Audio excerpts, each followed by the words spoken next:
পাচ্ছ আমার গোপু সোনা এখানে বসে আছে। একবারে গোপু, আমি যখন মন্দিরে সন্ধে দিই একবারে গোপু সোনাকে নিয়ে চলে আসি, আর গোপু সোনাকেও সন্ধে দেখিয়ে দিই। আর এখানে আমার মা মনসা আছে, আমার মা মনসাকেও সন্ধ্যা আরতি দেখিয়ে দিই। চলো তোমাদেরকে মায়ের মুখটা ভালো করে দর্শন করিয়ে দিই।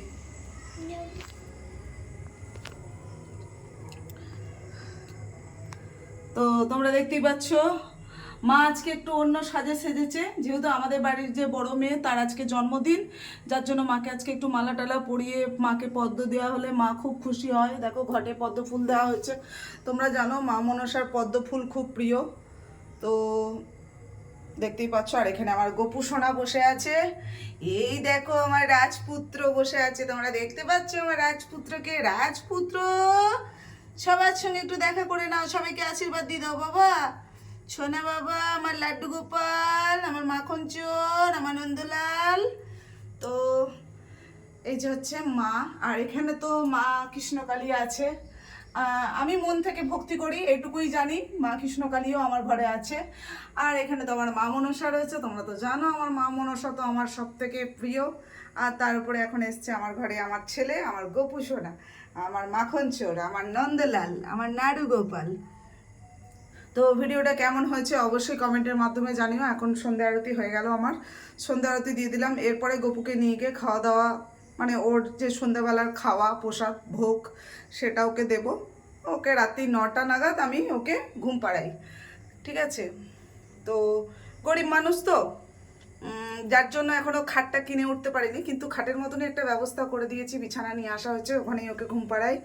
তো ওকে আমি বলেই দিয়েছি, বাবা আমি গরিব মানুষ, তুমি গরিবের ঘরে এসেছো, গরিব মায়ের কাছে এসেছো, যে কোনো পাপ টাপ দিও না, যেমনভাবে তোমায় রাখবো তুমি সেইভাবেই থাকবে আমার গোপু সোনা, ঠিক আছে। আমি গোপু সোনাকে বলেই দিয়েছি, ওর কাছে ক্ষমা চেয়ে নিয়েছি কান্না বলে।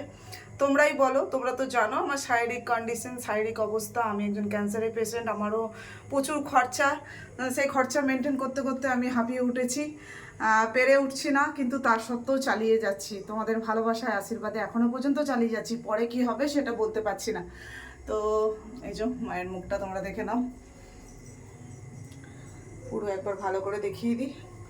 এখানে আমাদের প্রদীপ জ্বলছে। আর কদিন পরে মায়ের পুজো, 29শে শ্রাবণ। মায়ের অবশ্যই মায়ের অন্য রূপ, অন্য সাজ, তোমরা অনেক কিছু দেখতে পাবে। জাস্ট অপেক্ষা করো, ব্যাস আর বেশি দিন নেই, চলে এসছে মায়ের পুজো। খুব বেশি দিন নেই, একদম কাছাকাছি মায়ের পুজো চলে এসছে। 29শে শ্রাবণ মানে 15ই আগস্টের দিনে আমাদের পুজো, সেটা বাৎসরিক পুজো, তোমরা জানো খুব ধুমধামে হয়। তো চলো সবাই ভালো থাকো, সুস্থ থাকো, সবার জন্য শুভ কামনা রইল। ভিডিওটা আমি এখানেই শেষ করলাম, দেখা হবে পরের ভিডিওতে। ভিডিওটা দয়া করে কেউ স্কিপ করো না, তোমরা জানো আমি অসুস্থ মানুষ, আমি ওই মাঝে মধ্যে একটু করে ভিডিও ছাড়ি, অনলাইন থাকতে পারি না, যেহেতু ডাক্তারে বলে দিয়েছে একদম পুরো রেস্টের মধ্যে থাকতে, বেড রেস্ট না করলে কিন্তু শরীরে ক্ষতি হবে।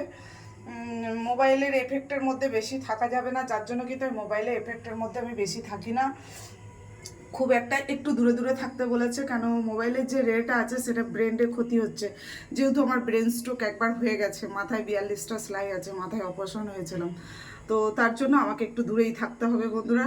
তো আমার প্রিয় ভাই বোনেরা বন্ধুরা সবাই একটু মেনে নিও, আর যারা এখনও চ্যানেলটা সাবস্ক্রাইব করোনি প্লিজ চ্যানেলটা সাবস্ক্রাইব করে দিও, আমি ভিডিও ছাড়া মাত্রই যাতে তোমাদের কাছে পৌঁছে যায়।